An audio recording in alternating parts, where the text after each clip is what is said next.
Welcome to this month's newsletter overview, a podcast that brings you stories of transformation and prayer from around the world through the work of every home for Christ. Hello, and welcome to our September 2024 update. Let's take a few moments to catch up on what's happening with every home for Christ in Australia, New Zealand, and beyond. Starting off with some inspiration from Hebrews 12, we're reminded that living out our faith is like running a marathon. It takes perseverance, focus, and a willingness to let go of distractions, fixing our eyes on Jesus, who leads us in this race. That same mindset is at the heart of EHC's mission, carrying Christ to every home, everywhere, and to every generation. Across the globe, EHC continues to face significant challenges. Places like Cameroon, Bangladesh, Israel, and Papua New Guinea are in need, both spiritually and financially. But through trials, our faith grows stronger, as James reminds us. Your prayers and support are a lifeline in these tough times.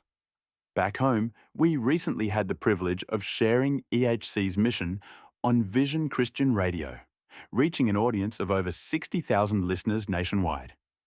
It's part of how we're mobilizing believers and spreading the gospel through media and storytelling.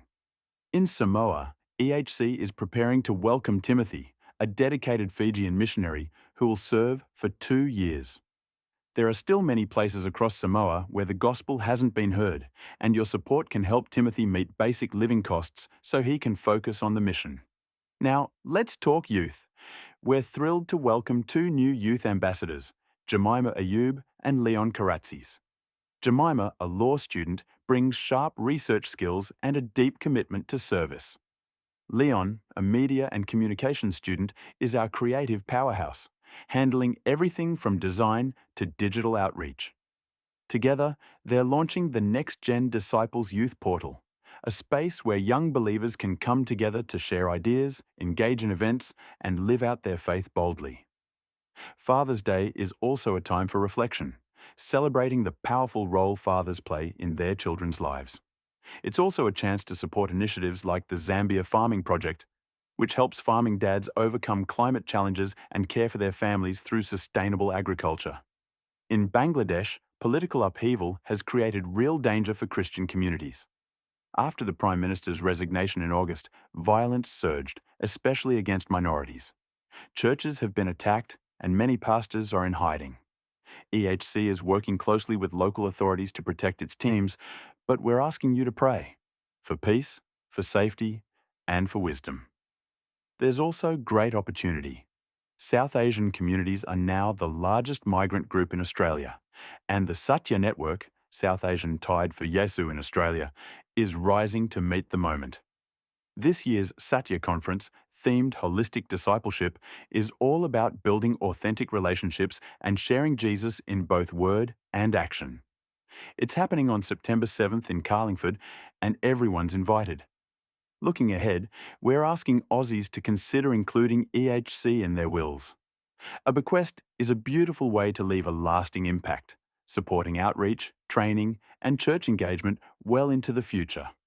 Greg Bondar, our Executive Director, continues to travel and speak across Australia. He's sharing the EHC story, encouraging congregations and inviting churches to get involved. If you'd like Greg, or one of our speakers, to visit your church, just reach out. And speaking of special moments, happy 90th birthday to the Honourable Reverend Fred Nile. What a legacy of faith and leadership. Don't forget to join our National Prayer webinar this September. We're reading through the Psalms this month and focusing prayer on leaders like Tanner and Bethany Peake, Greg and Lynn Bondar, our board, and our global teams. We're lifting up believers in South Sudan, Russia, Central Asia, and many more nations. Places where the gospel is advancing in powerful ways, even amid hardship. From prison outreach in Czechia to house church planting in Venezuela, your prayers are making a real difference. And remember, if you've got a prayer request, we'd love to hear from you. Just email us, and the team will stand with you in prayer. Thanks for listening, and thank you for being part of this global movement to bring Christ to every home. Let's keep running this race with endurance, with joy, and with our eyes fixed on Jesus. Thanks for listening to this month's episode. To support EHC, you can make a donation at everyhome.org.au/donate.